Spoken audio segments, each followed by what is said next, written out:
remain sober. Don't drink liquor and all the game's over. Need a plane, I explain it to my broker. 3 bots in the hood, top down, and ain't over. You know there's more, man, where that come from? Me and Kuda Love rolling back to back in one. See, the names have all changed since I've been around, but the game ain't the same since I left out.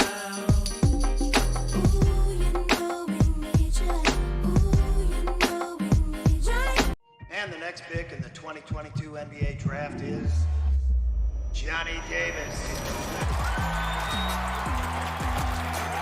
Let me tell you about Johnny Davis. This kid is special with a capital S. He's an incredible shooting guard.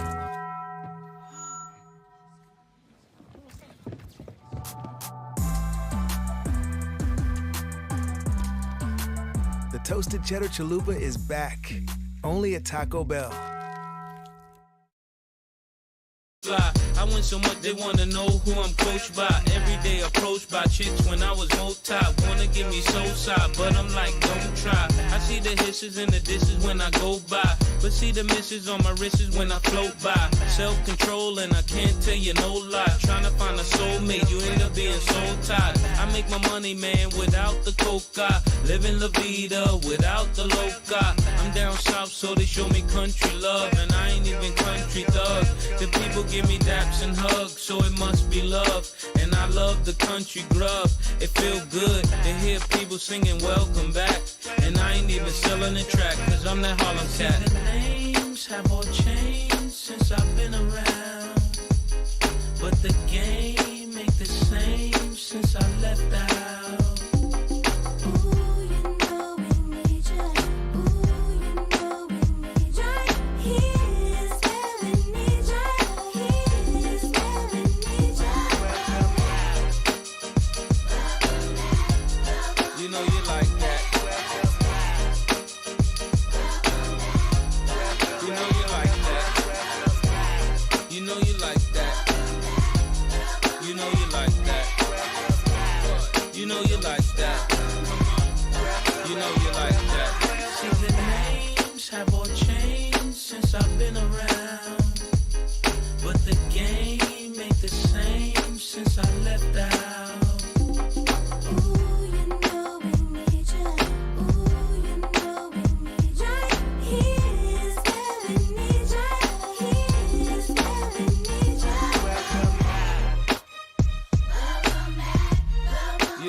What's going on, everyone? It has been a long minute since we've last chatted, and I am stoked to be back on the stream and talking to you guys.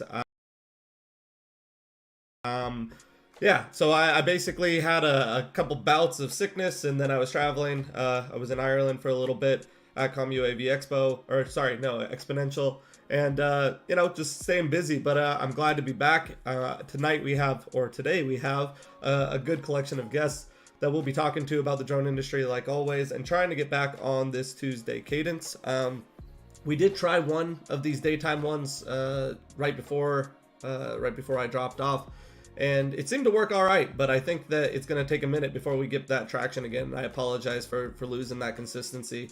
Hopefully it doesn't happen again.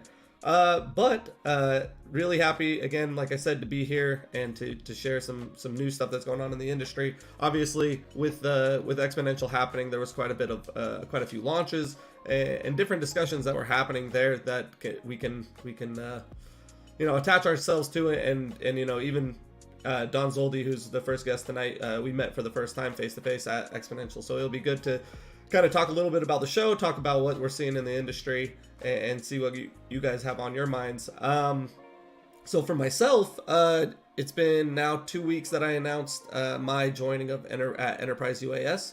I was kind of in this weird limbo spot with Atlas UAS for a while.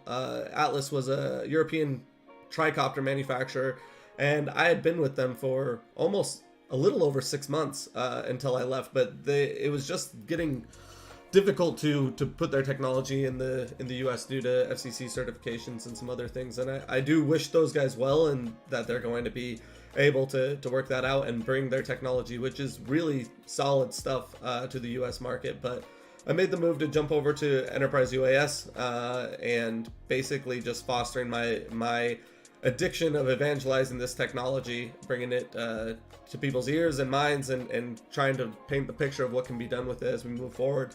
So I've been doing like a couple different like interviews and things like that over the last few weeks, and that question kind of came up about what technologies that I'm excited about moving forward, what things are on the horizon. And I think that something that I've stated for a while, and I want to state now, is that to me, where the technology is at in the uncrewed space is so significant as is, that there are so many things that can be done if we're only able to get more of these platforms into people's hands.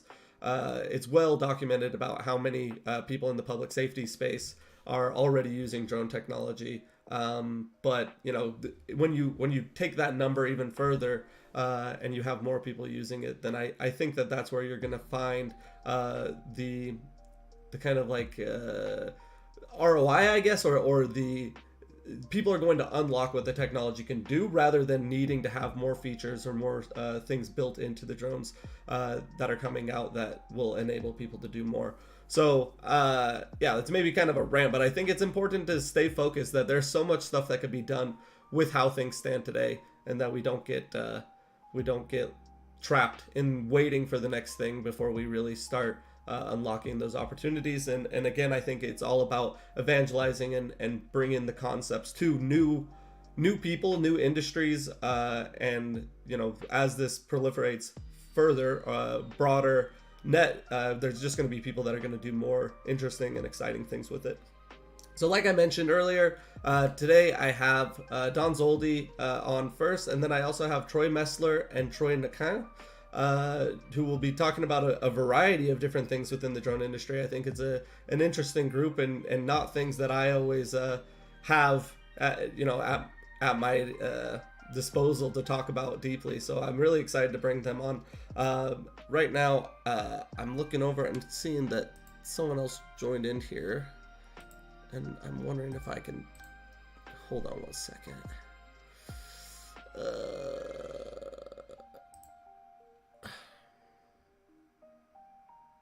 Damn it.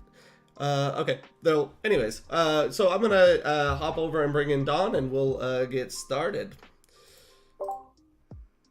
Don, are you there? I'm here. How are you? I'm doing very well, and I'm just gonna make sure that everyone in chat can hear you. We every once in a while have technical difficulties because it's hard to test on your own. So I assume that you can relate with all the content creation that you do. Absolutely. There's never a dull moment, Randall. Perfect. Well, yeah, Don, we kind of, I've known about you for a long time, but we met face to face for the first time in Orlando a few weeks ago, and I feel quite fortunate that our mutual friend Mike Peel was kind of there to make the connection for us. But basically tell me about your journey into the unmanned space or the uncrewed space, and what things that you're passionate about and what things you're working on a day-to-day basis. Yeah, absolutely. I love your saying, by the way, just evangelizing about the industry, because I feel like that's also what I do. So we have that in common. But to answer your question, Randall, my journey with drones really started back in the United States Air Force. I was an active duty judge advocate or military lawyer.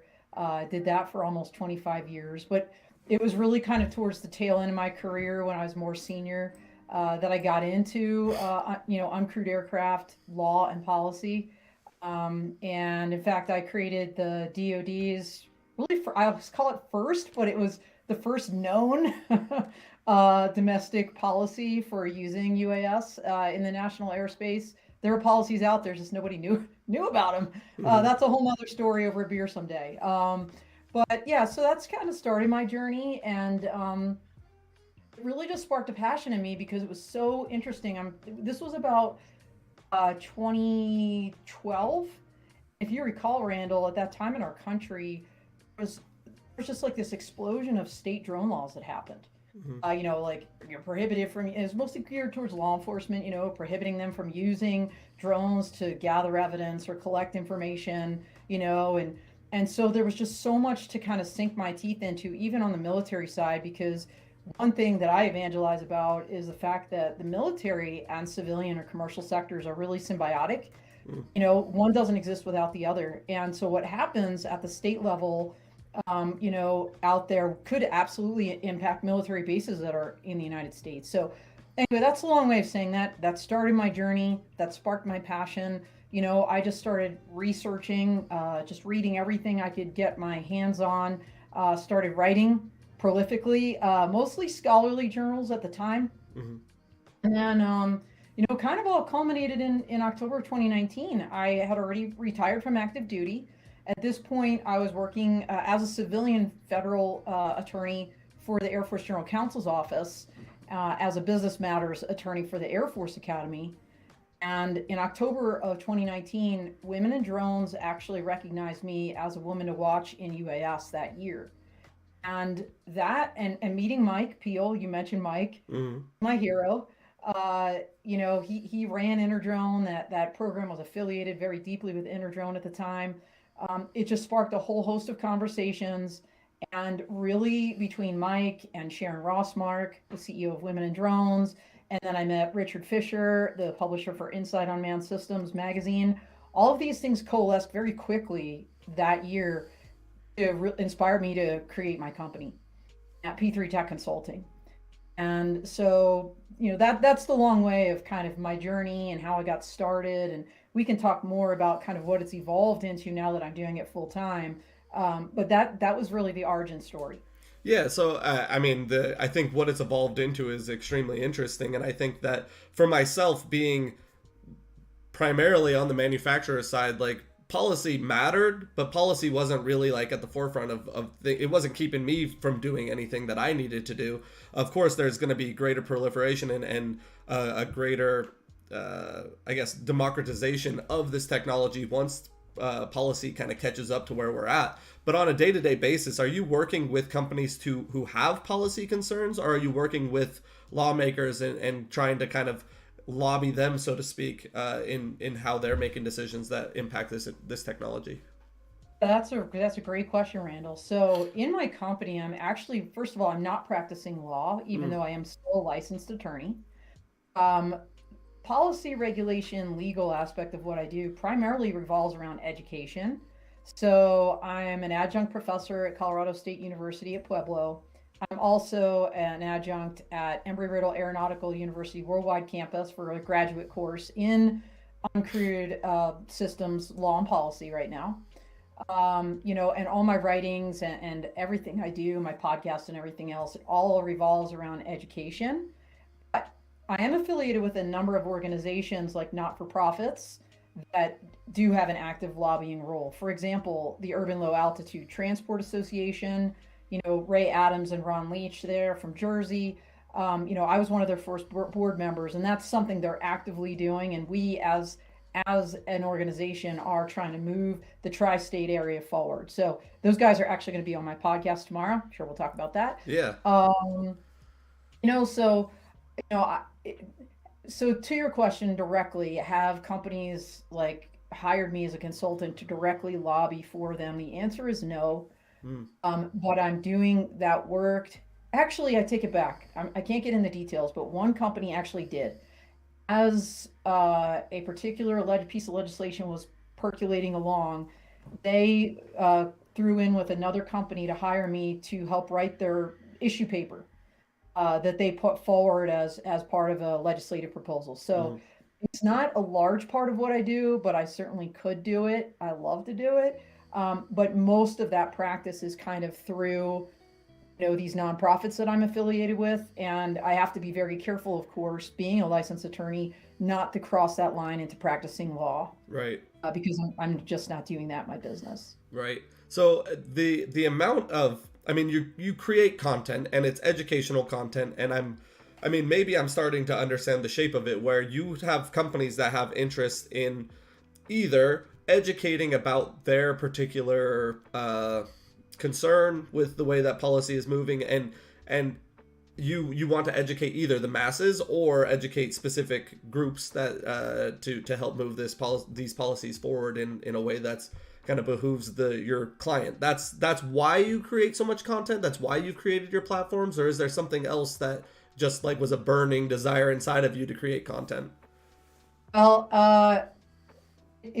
I think the word you used earlier is kind of how it evolved, and it really evolved into this practice of working with companies to help elevate what they're doing, kind of from a branding standpoint, or even kind of content marketing. But that's not really. So what I'm passionate about is what you're passionate about, Randall, which is elevating the industry, and that takes all forms. And that frankly is why, like, I've had companies, for-profit companies, ask me to be on their boards. I've said no, because I don't want to be attached to any one company because I want to kind of be considered more like Switzerland. I'm out there, I'm talking about all the companies. I don't consider it a conflict to talk about, for example, UAvionics and Sage Tech Avionics, right? They're both doing, IFF, right? Identify friend or foe transponders for the military. But I'd be happy to work with either, So they bring different things to the table. And to me, it's all about the whole ecosystem and getting that information out so people have an awareness of, what's out there from not only a technology standpoint, but of course services and other things, equipment, like, what you just said about OEMs. Yeah, and I think that there's something interesting about agnosticism in like the drone industry, where a lot of technologies, let's say software developers, they want to be drone agnostic. So they're like, we work with everyone. And I feel like as a human being, like I've tried to stay in that realm. And I was lucky enough for my 5 years at FLIR where there wasn't really another thermal manufacturer that was in play. So I was able to kind of communicate and touch all sorts of different points of the industry. But as a human being being agnostic, I still feel that way, regardless of what brand I'm, wearing on my chest or what things I have to represent publicly, that there's something about this platform, Unmanned Underground, which is just me. It's just like it leads back to no business, and it allows me to elevate people. It allows me to elevate brands. It allows the discussion to be had about what's going on in the minds of people, individuals within the industry, regardless of the brands that they represent. Yeah, absolutely. And you might see like me talking about a specific company. Well, I do have strategic partners, and those are usually the ones that tend to hire me more. So of course I'm going to, we're going to elevate each other. We're going to talk more about, what each other is doing, because we support each other. But, as LinkedIn says, right, open for business, like open for jobs, opportunities. Right. I'm always open to have discussions with other companies as well. Yeah, definitely. And I think that sometimes the industry, you only can interact with it in certain ways and in certain places. For instance, if you purchase technology, then you are interacting with the hardware. Or if you're the one that, day to day, or you're out in the field flying technology, it's the way that you make your money. But it's like trade shows, especially over the last 2 years, were really difficult, and we kind of lost touch with a lot of people, and we weren't able to see the progress that we're making as an industry. So going back to Exponential, it was my first time back for 2 years. I didn't go to the one kind of hybrid one in Atlanta. Did you feel like we've made progress over those 2 years of kind of silence, or do you feel like we're really just kind of revving the engines back up in the industry? I absolutely feel like we've made progress for a whole host of reasons. First of all, I want to kind of tie it back to your agnostic comment, because I think gone are the days of one conference company kind of pitting people against other people, or, hey, we're competition with this other conference. What I saw at AVSI for the first time this year were literally other conference companies having a booth and like engaging in part of that process. Like, so everybody, kind of is collaborating and working together. I feel like that is progress, so because there, I mean, Randall, you probably know this. There was a time, right, where if you were on one board, like then you were persona non grata to another group. Yeah. And I don't feel like that is the case at all anymore, that is huge, because until we all start work, as they say in the Navy, the tide can raises all ships. Yeah. And that's the approach we need to take to move this industry forward. And I'm loving the fact that we saw that at AUVSI, and I'm assuming we're going to see this at Energy Drone Robotics Coalition Summit, coming up here in June, and then of course at Commercial UAV and all the other ones, down the line. So your question about progress, look, during COVID, if it showed us anything, and when I say us, usually it's like this FUBU, right? For us, by us. Like we're so good as an industry talking about ourselves, to ourselves. The first time I started seeing really good, positive drones for good stories out in the mainstream media. Why? Because drones are, they prove to be the perfect social distancer. They're out there, like Drone Up as an example was delivering the COVID at-home test kits for Walmart. Just saw news today that they now have a huge addition to their delivery with Walmart. We saw Zipline delivering medicine out in Africa, and now you're doing this in the. So all of these stories started to percolate for the first time outside of our little bubble, and good stories, positive stories, and I feel like that is tremendous progress. I also feel that on the regulatory standards, legal side, we saw progress as well, right? So good, bad, or indifferent. The remote ID rule was published in 2021. Operations over people at night, over moving vehicles. The Beyond Visual Line of Sight Aviation Rulemaking Committee, just filed their report this year, and we'll see what happens with that. In Europe, doing a ton of things with U-Space and the Gulf of Finland trials, 2.0, they're already at 2.0. Some new things coming out. And even on, let's get out of the small drone, kind of mindset for a second. Advanced air mobility, we saw some legislation come across, where Congress is saying, hey, put together a group and start talking about this. And at the state level, the money that's flowing out there, the SPACs that are happening in advanced air mobility with eVTOL aircraft, electric vertical takeoff landing, and of course, you can't talk about progress without giving the military huge props. I mean, when you look at the Defense Innovation Unit and the Blue UAS program, we could talk about that all day long. Some love it, some hate it. People love it or on the list. Right. But AFWorks, AFWorks doing all of this great stuff with companies like Joby and, it's just a whole host of companies, and that's the gateway to commercial and civil certification, military cert. And we saw this happening. So, I mean, I can talk all day long, but, if I think of like top three, those were kind of the top three tranches, I'd say, where we're seeing huge amounts of progress. So I have two thoughts. First, I just wanted to say that you mentioned the, drone trade shows kind of collaborating in a way, or just not really, kind of seeing it more as like a collaboratorship, where they're kind of doing that's a good word. Both. And I feel like the drone industry is too small to have people plucking, biting each other like horses do, or plucking each other's feathers. I don't know good animal references, but it's like I feel like when I was at DJI years ago, there was like a certain arrogance that you could have being there, where you were kind of just like, who are all these small players? And I remember going to this event with a guy from 3DR was there, just like a pilot. And he was like, oh, I can't talk to the enemy. And I was like, I'm not the enemy. Like, what are you talking about? I'm just the guy that's interested in this all working and us growing this industry together. And this like fly off thing, the 3DR drone crashes into a tree, and it's like kind of, good riddance-y feeling from my perspective. But at the same time, I also remember going to Farm Progress that same year and like hanging out with the Autel people at the time. And that's how this industry should work. And I feel like there's some new kids on the block in the industry from the manufacturer side that kind of have this new found like arrogance, and I feel like that's just stifling our ability to grow. And I feel like the Sino China phobia that exists within the country also creates like this weird conundrum of, if you pull too many people away from DJI too soon, then how does everyone survive? Because so many businesses are built on the volume that DJI can manufacture and the price points that they have. So I think that it's really important to talk about collaboration. Since I joined Enterprise UAS, one of my good friends that are in like the value added reseller space said, "Oh, it looks like we're competitors now."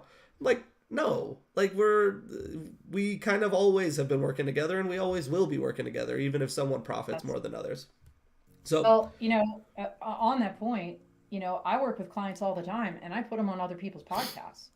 I'm not just like pitching, hey, you need to be on the Dawn of Drones, because look, if a company wants to get their brand out there, they want to be known and have that recognition, you want to be as many places as possible. And the beautiful thing is I have an incredible network of wonderful friends and colleagues, whether it's Bronwyn Morgan with their Zeocast, right? Jason Sansucci, Do You Know Drones? I mean, the list goes on and on, where we're constantly kind of sharing amongst each other and collaborating. And I wouldn't even call it, what was the word you made up, which I love? Co-op-petition, I think. Collab. Co-op. I'll have to rewind it later. And it was a good word.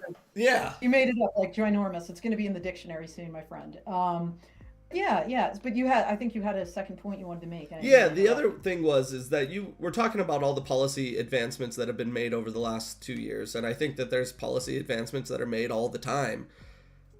I don't know about them. Why? Because I don't educate myself about them. So if you were to advise someone that's, the guy out in the field that just wants to know when they're enabled to do something, or what pathway they would have to take to be enabled, or to just know about the changes that are happening, what are resources that you suggest for people to stay really current with that information, other than, and we could talk about your content, your podcasts and stuff like that, but what sources are readily at hand for that sort of thing? Well, it would be self-serving to say follow me, because that's what I do, right? Yeah. This is all I do all day long, and I'm pushing out 2 to 3 posts a day, and I have a Patreon that has a exclusive blog there. But I think there's a lot of different news and media outlets that are pushing out some great content. Obviously my partner, so again, I don't mean to sound self-serving, but Mary McNabb at Drone Life does a good job of keeping up to date. You get that daily blast in your email. If you're on the national security net, side, Breaking Defense is a great one. Military Embedded Systems, I write for them. Inside Unmanned Systems magazine, not only do they have a magazine online presence, they have a newsletter. So there's probably about 15, 20 newsletters I could say you should be subscribing to.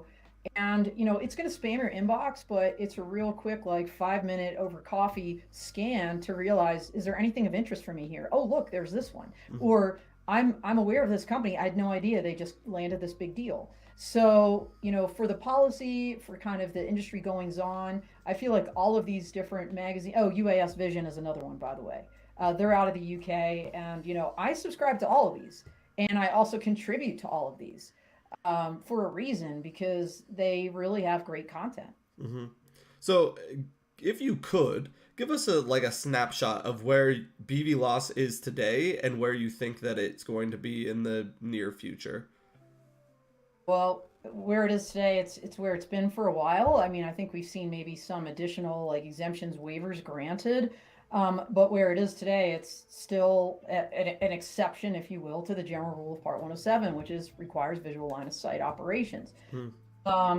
So, now with the companies like Iris Automation's Detect and Avoid system, and now they've got a ground-based surveillance system, and drone-in-a-box solutions with autonomous systems that have been kind of proven through the Beyond and before that, the IPP, right, the Integration Pilot Program, really coming to kind of fruition.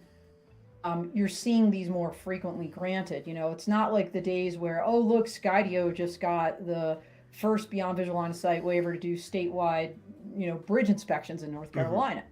Mm-hmm. Now it's just like a little bit more routine because people like Skydio, companies like Skydio and others have kind of, in a way, as first what's the word I'm looking for, kind of first in, have plowed the path for other people kind of to make it a little bit easier. And even if they're not using their drones, if they can show that same or similar safety case, you're getting approved, right? Right. Where is it going to be? That's a great question, Randall, because that beyond visual line of sight BVLOS Aviation Rulemaking Committee report, 400 pages plus, had a lot of stuff in there. I wrote a pretty good synopsis for Inside Unmanned Systems magazine on that, but again, that's scratching the surface. Those are all recommendations. So I have not heard the FAA say we're going to take this recommendation, we're going to ditch this recommendation, or even rumors of that. So I don't know when they're going to act, what they're going to do, but we are falling behind. And here's the key thing: non-visual line of sight in part is tied to the remote ID rule, because it was kind of structured that way. Same thing with operations over people for categories 2 and 3 operations, tied to remote ID rule.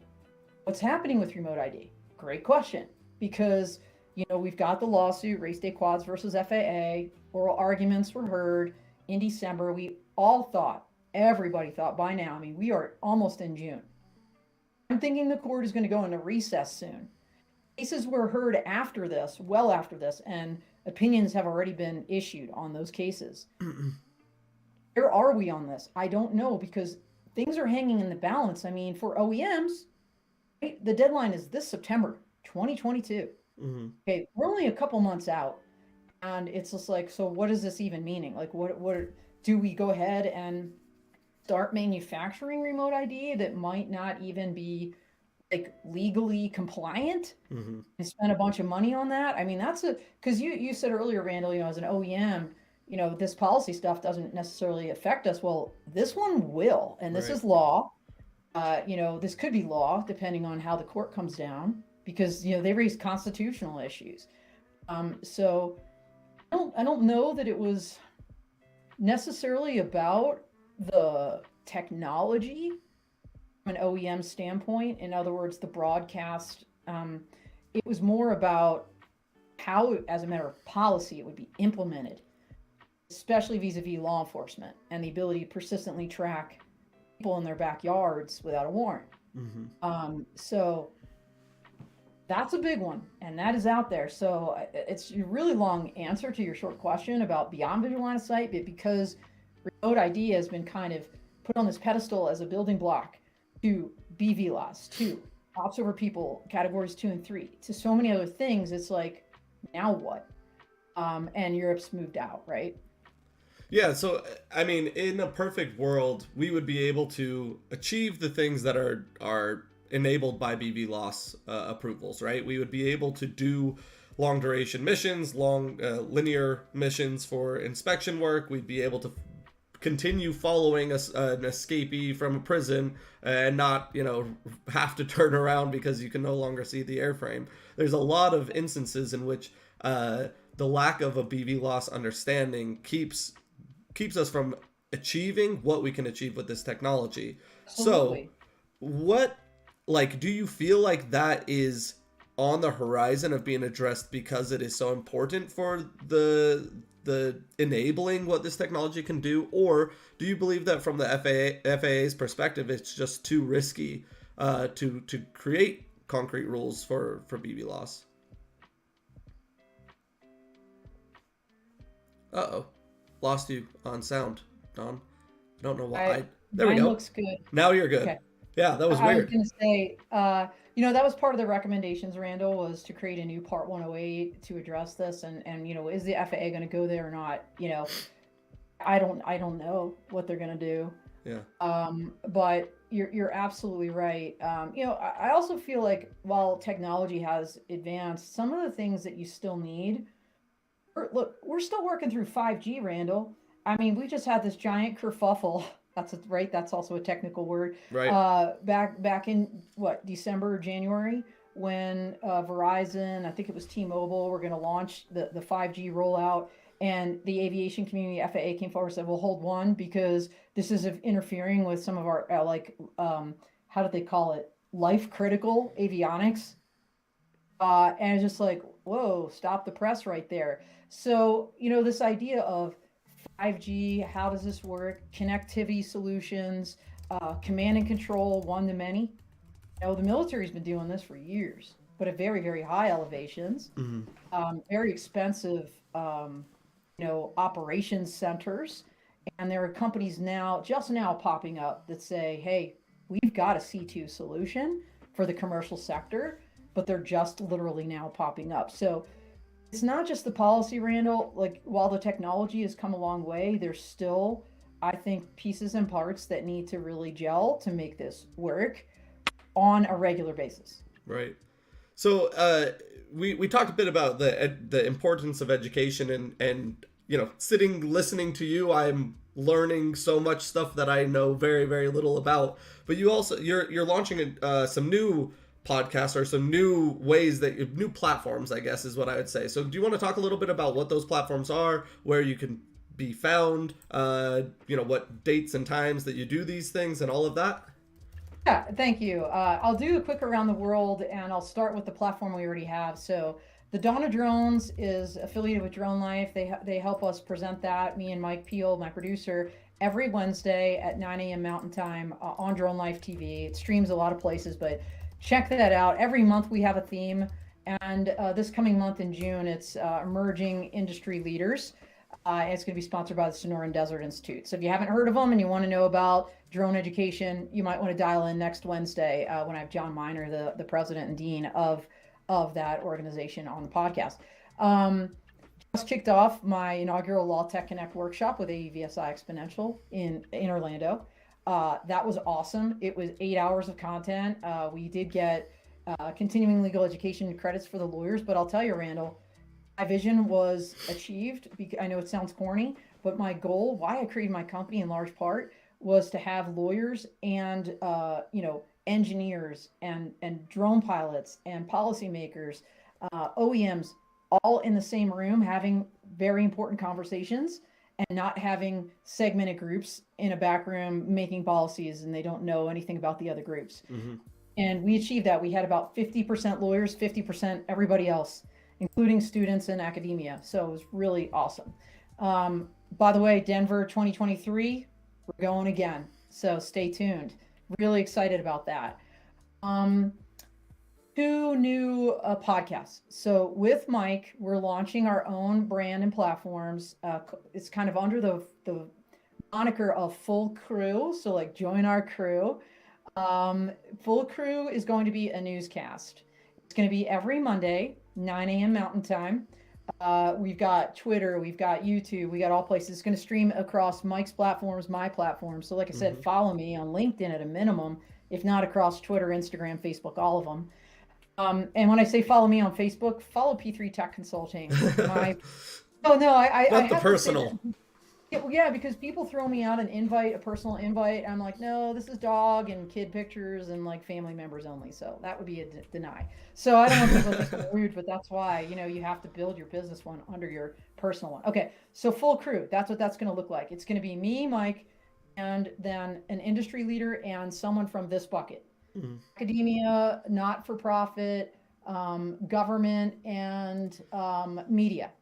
So 2 people plus us, grabbing about three or so articles from the headlines and yammering about it every Monday, giving you the latest news in technology, not just drones. Okay. Mm-hmm. Every other Tuesday, let's say, we're going to do Full Tilt, TILT. It's an acronym. Tech Industry Leadership Talks. Inspiration for this, Randall, was like at the end of my Dawn of Drones, after we dial off to the public, do a little segment that I put on my Patreon exclusive for my members there. And it's all about life and leadership. So I've been asking everybody the same 3 questions. They are, who's your hero and why? What's your favorite book? And what is one leadership tip you learned along the way you'd like to pass along to others? And we got such incredible information from people. It was so inspirational. We were like, we need to have our own podcast just on this. And so that's what this leadership, it's literally about leadership, So I'm so excited for this. We already have our first guest lined up. So drum roll, right? Yeah, you're hearing it first here. Randall gets the scoop. I get the scoop. Our very first guest will be on Full Crew. We are going to have, gosh, give me Oh one second. no! Oh no, Don! That was supposed to be in the holster, ready to No, go. it was supposed to be seamless, and I screwed up because I'm sorry. I've been working all morning like you, Randall. Yeah, and, of course. Okay. Oh my gosh, how could I forget? This is crazy. Okay, Full Crew, Monday, June 6th, 9 a.m. Mountain Time. Join us, me and Mike, with Romeo Dersher from Alterion. You mentioned Romeo. You mentioned Alterion. Yep. And Miriam McNabb from Drone Life. It's going to be spectacular. Yeah. Okay, so then, drum roll again, the next day, our very first Full Tilt, 9 a.m. on Tuesday, June 7th, is going to be with my mentor and personal hero, Major General United States Air Force retired James Poss. Wow. His theme and what he's going to be talking about is leading in highly complex technical environments. If anybody can talk about that, it's a 2-star general who was the #2 intel guy in the Air Force before he retired. So those are some of our first guests, and we'll be pushing out every week, kind of who's next week's guests are. But those are our new ones, and we have a website, we have a Twitter, we have YouTube, so follow us there. Yeah, so that's it. And my website is going under a rebranding. I should have it out there in about 2 weeks. All of my full audio library, full video library, all of it will be out there for free, and really hope people will check it out, because I'm really excited to launch that. Definitely. So I posted your LinkedIn in the chat. I mean, you're not hard to find, especially if you're attached to the industry. But are there any other links you want me to put in here now? Or Boy, Rand, I should have thought of that ahead of time. No, it's okay. I mean, you said that you could pretty much find all the content that you create through LinkedIn or Twitter or etc. Right? So sure. Yeah. We could just assume that they'll find you, and I think that anyone that was blessed and privileged to listen to you and to hear the kind of insights that you have and the things that you're passionate about and have been working on over the past 30 minutes, I think that we're lucky to have someone like you in the industry, someone that focuses and really believes in the education and evangelism of this technology. There has to be people that are not just behind the desk. And I can tell you, for this thing that I do every Tuesday, and it's a lot of work, and it's a lot of stress, and it's a lot of and for me, it's just kind of like doing something I'm passionate about. So I really commend you on all the work that you put into the industry, and just want to tell you, appreciation from the bottom of my heart, not only for someone in the industry that benefits from it, but also someone that has a daughter that sees, that they can see more women in technical places and leaders in the industry. Thank you, Randall. And could I say two more Please. things? Yes. One is in relation to you. Okay. The first one is, you mentioned where can people learn about drone law and policy, and I did just put out a book with the Unmanned Safety Institute. So if you go to Unmanned Safety Institute and you look up their courses and whatnot, it's called Unmanned Aircraft Systems Legal and Business Considerations, a Modern Primer for the Industry. So that is now available, and it's also for the academics out there. There's affiliated coursework. So I wanted to say that first. The second thing I want to say, can I talk about what we might do every month? Yeah, go for it. Okay. Sure. All right. So Mike and I have been talking with Randall about rolling up our Full Crew kind of clips, some of the highlights, and doing a little segment every month on Unmanned Underground, kind of called the Monthly Crew Roundup. And so making that content available to all of you, just like as a quick, highlight reel, if you will, of here's some of the highlights from the last month. So we hope to do that starting in June, I guess. Yeah. End of June. And I think that that's one of the beautiful things about collaboration, is that we sometimes have relationships or contacts in different parts of this industry that we can, bring all together. And I really value what you've done, what Mike has done, and to be able to highlight what you're doing with my little quarter of the world is my pleasure. I'm looking forward to seeing how that comes together. All right. Well, thank you so much, Randall. Thanks for having me. Really appreciate it. Thanks, everybody out there. Of course, Don. We'll talk again soon. And thanks for coming on. Yeah. Bye. guys, that was Dawn Zoldi. She is incredible, not only super smart, but motivated by the right things within this industry. And I think that is so rare to find people that, well, actually, no, I won't say it's rare. I will say that most people that I have interacted with on Unmanned Underground, and the people that I see at shows, and people want to do the right things. They want to be a part of something that really tells the story of what we're doing with unmanned platforms. But there's just some people that take it to the next level, and I think Dawn is one of those people. So I am grateful to have her on, and I'm grateful for the people that have come into chat that are first-time chatters. Unmanned Uncut, we got Cam7. I saw some other folks. I saw Geeks Vana is back in here. I appreciate you guys being here. Again, the short hiatus that I was on, I kept getting sick, and then I was out of town, and then just didn't know how to really get things going again. So I hope to be more consistent, but I genuinely appreciate you guys being here, because it makes it so that I know that there are people that want this sort of content, that are looking for more conversations within the industry, and also to broaden their own personal network. So I appreciate you guys for being here. Unmanned Uncut, you asked about Clubhouse. I know that Dawn does do something on Clubhouse as well, and I don't know exactly the details on that, but she's everywhere doing every single thing. So you might need to reach out to her and ask her more information about that. We have a double dip of Troy's coming up. We have Troy Messler from Skyfront, and then later on we have Troy Nakamp from Quad Standard Labs. And I think that these conversations are going to be equally as interesting as the conversation with Dawn. I know that when people get in this industry and have passion and have staying power, you spend a little bit of time in here, you start seeing things that, that the people that are using the technology on a day-to-day basis don't necessarily see what's happening behind the scenes. So I think it's always good to have people that have started their own businesses, created or manufacturing their own airframes, that they can speak to the industry. So we'll bring them on in just a bit. Again, I want to just say thank you for everyone that is here and the people that are chatting.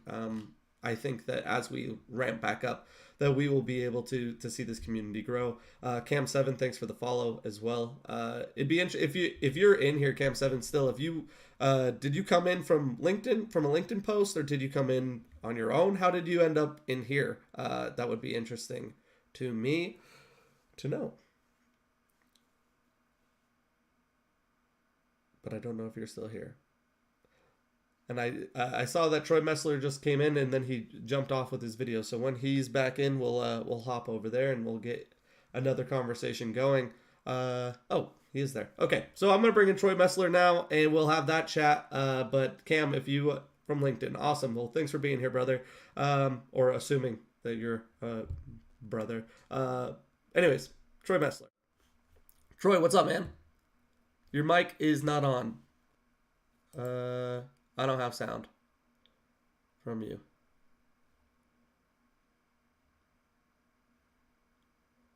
Okay. Let me see if you... Sorry, guys.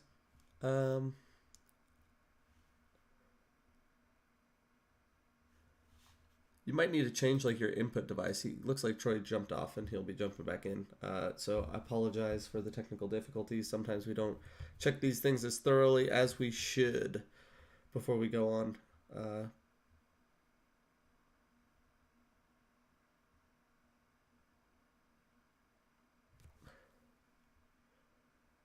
Just so you know, I don't hear you now, Troy. It looks like there's a little symbol that says no headset or something like that. Oh, now. There we go. Yeah, can hear you now. Awesome. Just let me turn my video. Yeah, my man. Okay. Yeah. That's great. It's good to see you. Yeah, it's good to see you as well, man. And I know that we were supposed to do this before, just bad timing on the first round. So I'm glad that we were able to reboot it back up and get you in here. But yeah, how's everything going before we get into some questions? Everything is going great. Good, it's man. A busy Tuesday morning. So you guys are based in Bay Area, California, right? Yeah, we're in Redwood City, California. Redwood City. We used Perfect. to be based in Menlo Park. Okay, cool. And you've been doing this stuff since what, 2014, I think, is what I remember? 2014 is when the company was formed, but improper since 2016. That's when we Okay. raised our seed round of capital. So kind of walk me through the foundation of the company and like what you were trying to achieve back then at the beginnings, and how that's kind of evolved and changed into what Skyfront is today. Yeah. So, uh, I had bought well, first let me just take a step back and talk about my background. Yeah. So I did my PhD in physics, and the whole point of me going and getting a PhD was I wanted to start a company at some point and like figure out some technology and then go commercialize it. And after graduating, I worked for a company in New York City, in kind of a very unrelated field. I learned a lot there about running an early stage company. I didn't run it, but I learned, I observed the founders and what they were doing. Right. Afterward, I was looking for things to do, I bought a DJI Phantom. I think it was like a Phantom 1 or a Phantom 2, and the thing flew for 15 minutes, right? Mm-hmm. And this is at a time where people were really thinking about using drones for everything, right? Deliveries, ISR, whatever you could possibly imagine. But the idea was like, well, hey, if this thing can only fly for 20 minutes, there's no way you're going to be able to scale this business. Right. And that was the genesis of Skyfront. And so I used my my physics background and researched different propulsion technologies, from fuel cells to exotic battery technologies like lithium, sulfur. And we always kept coming back to hybrid electric. So that is, it's a gas powered engine that generates electricity, and then distributes that to the motors and propellers. And just kept on coming back that for a number of different reasons. You get the high energy density of gasoline. It can operate in extreme temperatures, both cold and hot. It's widely available, so there's you can go to like any country and you could find gasoline. Mm-hmm. And so we did a back of the envelope calculation, and we were like, hey, this thing could fly for multiple hours. I think our first calculation was actually that it could fly for 12 hours. I'm like, wow, that's crazy. So we circulated this idea with a bunch of industry experts, and the CEO of former drone companies. The feedback was overwhelmingly negative. There's just no way that you're going to be able to do this. If it would have already been done. And I'm like, well, perfect, because we believe something that other people don't believe. So let's go and let's do that. Right. That's the opportunity. So yeah, that was the genesis of the company, and it's basically, what we're trying to do and achieve here is to replace crewed helicopters. In particular, we want to, and the reason why we want to do that is because they're super expensive, and they're dangerous too. So if you have to fly low, you have to clip power lines, hit trees. It happens all the time. People die from this. And so we wanted to create something that was safer and more cost effective by a factor of 100. And that's been Skyfront's sole mission from the day of inception. So we really haven't changed too much. Because there were a lot of people you were saying that didn't really believe that a hybrid gas electric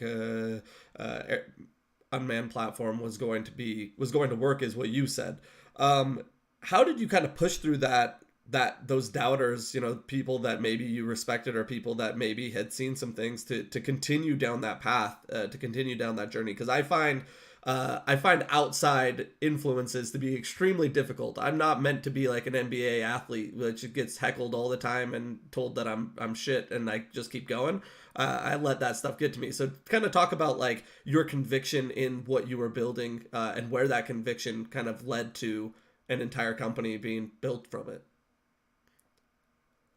Yeah, I mean, the answer is really simple. It's just math and double checking your math and physics and just believing in that.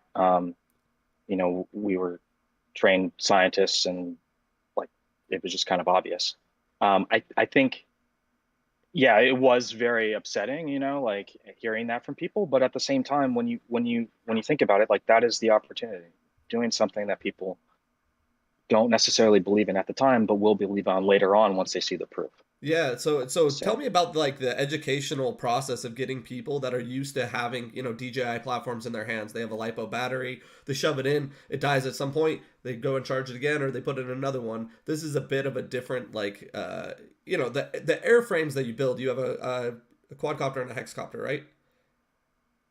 we have an octocopter, Octocopter. and we have a My bad. quadcopter. My bad. Quadcopter and No, octocopter. all good. And they look like something familiar, but the way that they're powered is not. I mean, it's familiar in other realms, but not necessarily for unmanned platforms. So what are the challenges that you have in educating people that this is not only safe, but also, the best option for doing these long duration, long endurance missions? Well, I think a lot of the education kind of happened naturally as the market evolved. Um, you had large teams of drone pilots going out there in the middle of the field, hauling batteries around, trying to transport them on airliners, transporting them into different countries. And once people ran the experiment a number of times, um, it became very clear that it wasn't super economical for a lot of different jobs. For many jobs, it makes a ton of sense. If you want to, photograph some real estate, like you put your battery powered drone up. If you want to cover large acreages, right, like large areas of land that a crewed helicopter would typically do, well, then you're going to need helicopter like endurance and helicopter like payload capacity. And so, as the market has evolved and, people just come to us, we really haven't had to do a lot of education about that. Obviously, we do a lot of evangelizing off of LinkedIn and all that, and we tell people about the benefits of what we do. Yeah. But yeah, that's been that. In regards to safety, it I think people have a misconception maybe about gasoline and what that it is actually the thing that causes the fire. It propels the fire, right? It's a propellant. It doesn't actually start it. And what typically starts it is the battery. So we've never had a single fire on our drone before. Oh wow. So in terms of safety, I would say it's no less safe than a battery powered aircraft. So there's a few questions that have come in from chat, and I'm glad to see that they're really interested in this concept. Even though you can imagine having a hybrid gasoline involved in the loop airframe, that it's not the most common thing. So there's questions like how much fuel does it hold, and what kind of flight time do you get? That's like a clear one. But also, like, does the engine itself have a lot of vibration because it's using gas? Does it have a noise because it's using gas? Like, kind of walk us through what the flight experience is like with this Skyfront airframe. Yeah, so our goal from day one has been to maintain all the great points of an electric powered aircraft as much as possible, right? The simplicity of the electric motors, the ESCs, all that stuff is the same. The thing that's different, obviously, is the hybrid propulsion system, which is an engine. It's a single cylinder, 2-stroke engine. And this thing, it does vibrate, right? And if you don't dampen it, it's going to propagate to the rest of your airframe. It's going to mess with your flight controller, and it's going to mess with the data that you're collecting from your cameras. So what we did is we completely vibration isolated it. And I kind of tell this. I say this to people who come here and they train. When we can turn off the engine in the middle of the flight, and we'll record the vibrations for the duration of that flight, so we can see what the vibration levels are before and after, and they're pretty much identical. And the majority of vibrations actually come from the propellers, and that's because we've dampened the engines. In terms of the noise, yes, it generates noise. We've been told that we're the quietest hybrid on the market. Yeah. So yeah, if you're going to be operating over a kindergarten, I wouldn't recommend it. But if you're out doing power line surveys where no one's around, like, it doesn't matter. Yeah. Yeah, I mean, compare it to a helicopter. That's like the thing that I always bring people back to is like, how Right. loud is a helicopter? So there's also a question about maintenance and documentation of the maintenance because it is a different kind of engine. Is there more that needs to be done on that side? Yes. So we do have engine maintenance that needs to be performed, and we've gotten it down. We identified that early on as a potential snag in wide scale adoption of our aircraft, and so we worked really hard on that. And we've actually gotten the maintenance down to someone who's trained that can perform it within 10 minutes, 10 to 15 minutes. And basically, it's basically just swapping commodity parts. That's it. And the maintenance costs are actually really low too. That's kind of one of the things that sets us apart because we own the power generation part. We can actually price everything really low. There's no company in the middle between us and the customer. So you mentioned price. Is your pricing for these airframes published, or is it kind of like a workaround? Obviously, it depends on the payload, but can you give us a ballpark of what you're charging for an airframe? Yeah. So our base price, so that's those standard radios go out that go up to 10 kilometers. That is $46,800. Okay. Okay, that's where it starts. So it is like, I mean, it's a step up from even like most commercial airframes, but I mean, obviously there's a unique value proposition that's being the story that's being told, and what you can do is, you know, you're replacing a helicopter, like you said, which do you quote? I'm sure that you quote it all the time, like the cost of operating a helicopter per hour. Is that something that's like in your repertoire? Oh yeah, it's greater than $1,000 an hour. You know, our operating cost is in the $30. Yeah.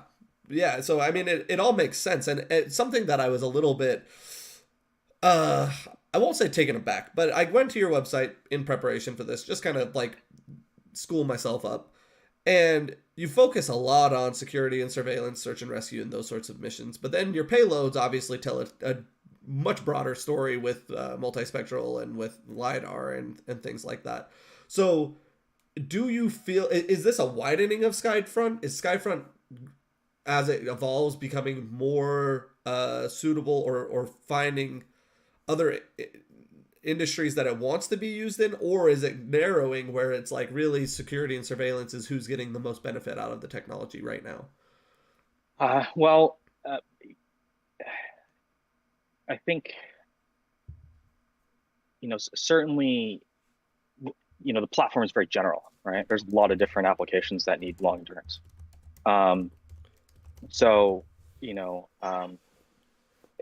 We don't plan on any ways in restricting that or like narrowing and being like, hey, like we're not gonna tackle those applications because it's not core to what we do. Like we do it all. Like there's a lot of different applications. We do magnetometry, where there's very low altitude, sub 10 meter altitude magnetic surveys, LiDAR surveys, inspections, power line inspections, right-of-way surveys, and then on the military side, we do ISR. Right. So it's a great ISR platform because it just hovers there. There's a lot of benefits to using that versus like a traditional fixed-wing aircraft for ISR. Right. So as far as the payload integration work, is that something that's done in-house at Skyfront, or is that something that so you guys so if someone were to say they want a MicaSense payload on it, do they buy that MicaSense payload from you and it's already gimbalized and integrated, or are they buying that from MicaSense and then coming to you to kind of fix it to the bird? And is it all done as like a single purchase, or do you guys do any sort of like leasing programs of your airframes? Oh, we do both. If they have the payload already, we'll take it and we'll integrate it. Right. So we wind up, kind of charging the same amount, right? It doesn't matter if we're passing through the payload or not. The integration costs are the same. Right.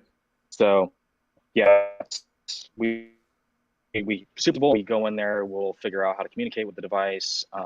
We'll write a specification of what the customer wants. If they want it to trigger, if they want it to do terrain following, whatever it might be.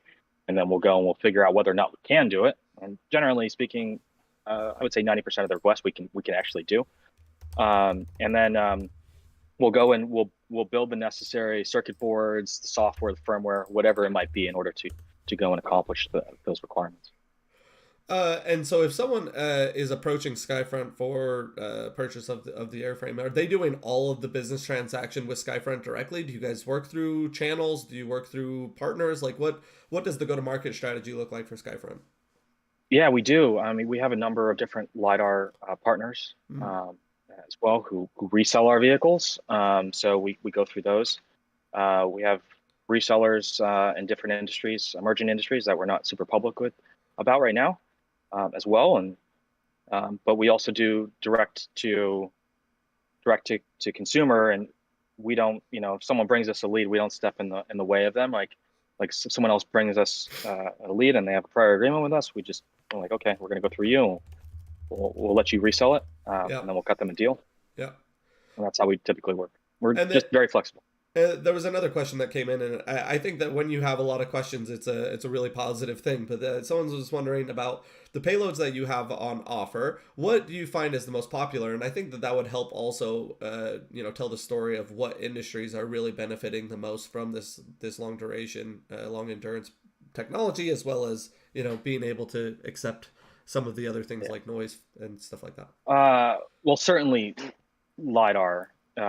Is probably one of the biggest ones on the commercial side, and then we do like exotic ISR cameras too. They're pretty popular, but they're traditionally on the military side where they're people can afford that technology because they're super expensive.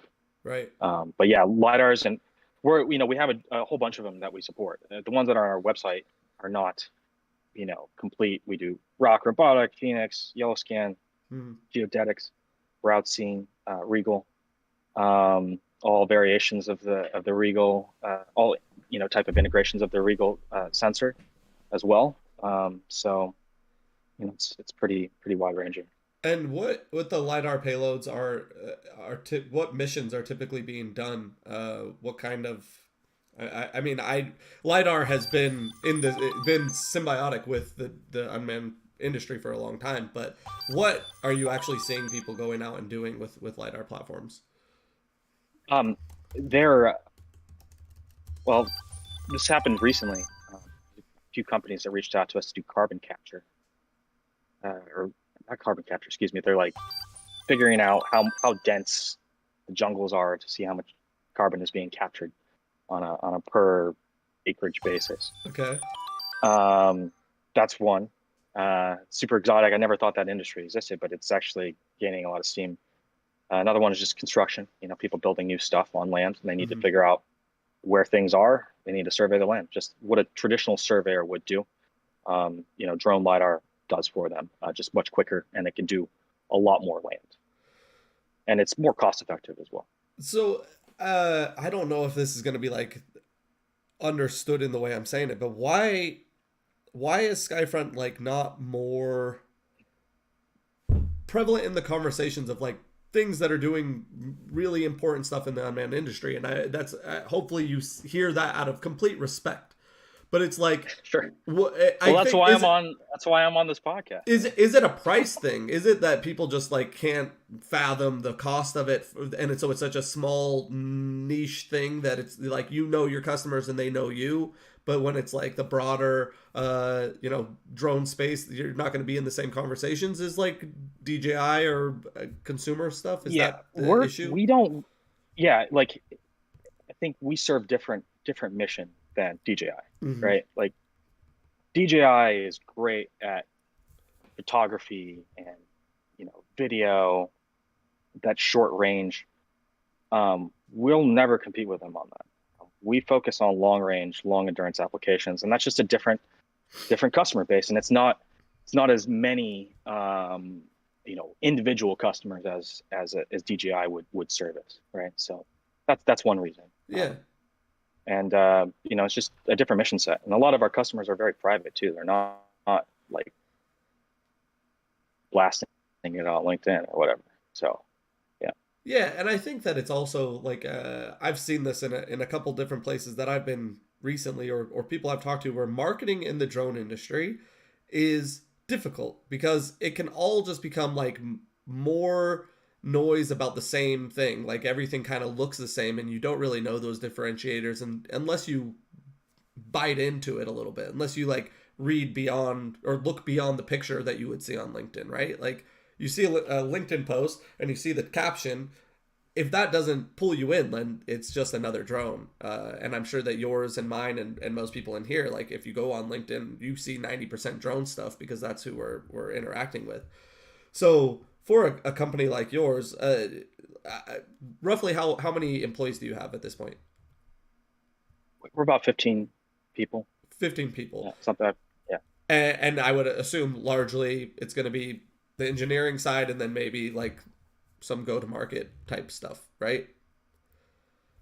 Yeah, I think maybe 14. I forget the last tally. Yeah. Sorry, what was that? There's Well, engineering and then there's assembly. just the go-to-market stuff. I'm just wondering, like, is there a fundamental problem or issue in being able to market yourself without really doing like a Hail Mary and doing drone trade shows and stuff, which are quite expensive outside of just like the cost of booth space, but being able to send people and being able to build out a booth and all that stuff. Is that like, is that a conundrum in the place that you stand where it's like you have a technology that you just want to evangelize and you want to get out into the world, but there is this kind of cost equation of whether it's worth doing these marketing efforts, or what are the ways that you try to get into the user base? Yeah, so we actually do a fair amount of trade shows. So we go to every AUVSI, Commercial UAV Expo. We just started doing them, I think, the last couple of years, though.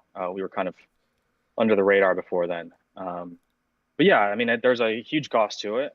We find it actually there's a high ROI, and we do them. We continue to do them. We do a lot of LinkedIn. That's how we get the word out very quickly. So I have a huge following on LinkedIn, Instagram, Facebook. I do all that too. Yeah. So we just find clever ways to do it as a small team. For sure. And I think that that's kind of what I was getting at is I think that there are a lot of people that are tuned into the concept of unmanned platforms or robotics in general. But it's really, really hard to get into their living room. It's really hard to get into their minds. It's really hard to get into their workplace. It's really hard to get into their email inboxes. And so there's a lot of things that are being missed out on because there's like this inundation of, pretty pictures from drones, but like the other stuff doesn't really necessarily, like, if your marketing stuff isn't super good, they might hear 12 hours endurance but just be looking at a picture, right? And that's just a weird thing within our industry because drone technology is so visual, because of the data that's capturing is so visual that you almost miss like the spec sheet story that kind of happens behind the scene. And your story at Skyfront is largely a spec sheet story, if that makes sense. Yeah, absolutely. I mean, generally speaking, like the people who find us are engineers or have engineering backgrounds.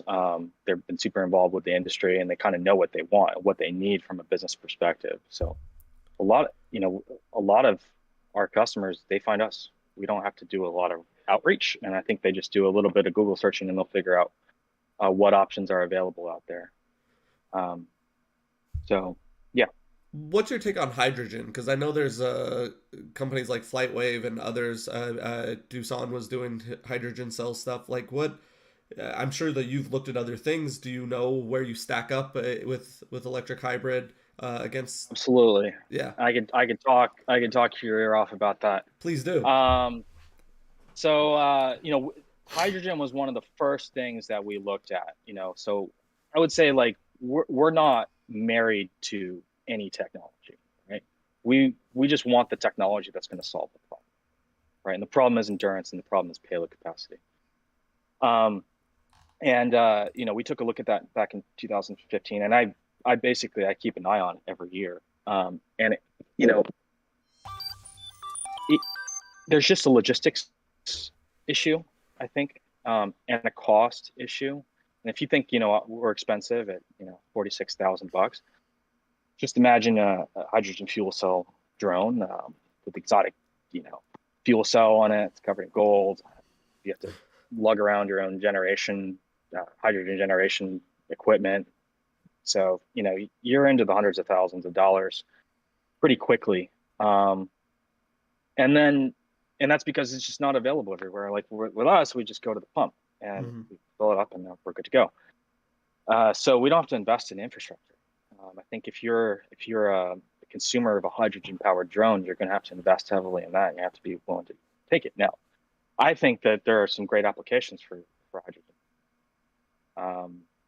It's just they're more niche, right? And I think the one advantage that they have is they're quieter.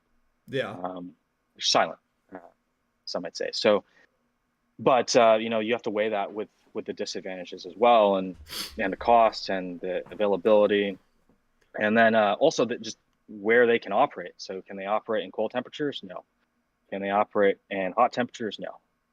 And that when you look at the number of days that you can actually operate the thing, it's quite small. And so like we provide greater operational envelope. But yeah, there's a window and there's a time and a place for that, and I don't want to poo-poo it. Like there's application for it for sure. It's just, I think for wider scale adoption, I think hybrid electric is the way to go. And for hybrid gasoline or hybrid electric airframes, are there regulations that extend beyond what we're typically dealing with? Is it only weight, and do you have an over 55-pound situation when you have a full tank with these airframes? No. Okay. With a full tank, we're actually under 55 pounds. We're at 51 max takeoff weight. Okay. So we've optimized everything for weight, and we're pretty much the lightest you can get. Got it. Where the idea still makes sense. Got it. And because because it is gasoline, are there like concerns, hazmat concerns or anything like that? We talked about the safety and that it doesn't like light on fire, but do you have to get a different waiver or different approvals to fly Skyfront airframe, or is it pretty much the same? Not at all. It's the same. And we've done some really high profile stuff. We've flown over submarines. We've flown over military, like, secret military installations. We've done a lot of stuff. Oil pipelines. So, they've been okay with it. We've done it multiple times in front of the FAA as well. So, there's no limitations to my knowledge. I know that years ago, people would talk a lot about intrinsically safe airframes. And I'm just wondering if there's anything like on that side of building, especially on like motors, brushless motors, where you wouldn't have sparks and stuff like that. Is that anywhere in the discussion of what you guys do? Is that still like a thing that people are trying to get to? Well, that's what we do. And we carry, I think a couple of weeks ago, we were carrying $500,000 sensor on our drone. All right. And, like, so stakes are very high, and we were doing that in front of like a lot of military people. And so we want to create the safest airframe possible, where you can protect your investment. You kind of think of it as insurance. And one of the ways that we do that is we actually have an 8-rotor system. So you can lose a propeller and it'll still fly. And like we've identified that as pretty much the most common failure among drones. ESCs blow, motors blow. It happens. Right. And so you want to use redundancy to be able to handle that in case it does. And what do you do? That and power, Good. right? So like if you run out of gas, like you want to be able to transition to battery power, and that's one of the things that we offer. Like the thing can fly for 4 to 5 minutes, and you can land it. It doesn't just come out of the sky as a traditional gas-powered drone would do, like a gas-powered helicopters. Those things have been around for a very long time, 30 years or so. They would just fall out of the sky. You can auto-rotate, but it's complicated. So yeah, what was your question about the motors? I was just asking about intrinsically safe airframes, if that's like a thing that maybe because of the energy payload that you have on board, maybe you're more sensitive to sparks and things like that within the airframe. I was just wondering if that's still a topic that drone manufacturers are trying to solve. Yeah, just that. The redundancy in the propellers, like that's the only thing that we really do and the redundancy and power. Yeah. We don't have any sparks or anything like that. We've never had an issue. Yeah, I think that there was like at one point dreams of doing things like what Flyability does with their drone in a cage, where you can fly inside of areas that have gases and things that are in the air and not worry about igniting anything. And I just didn't know if like the use cases that within the Skyfront family of use cases, if you're able to fly in hazmat situations and not have to worry about that sort of thing. I don't think so. We've never seen a spark come from the aircraft. Yeah.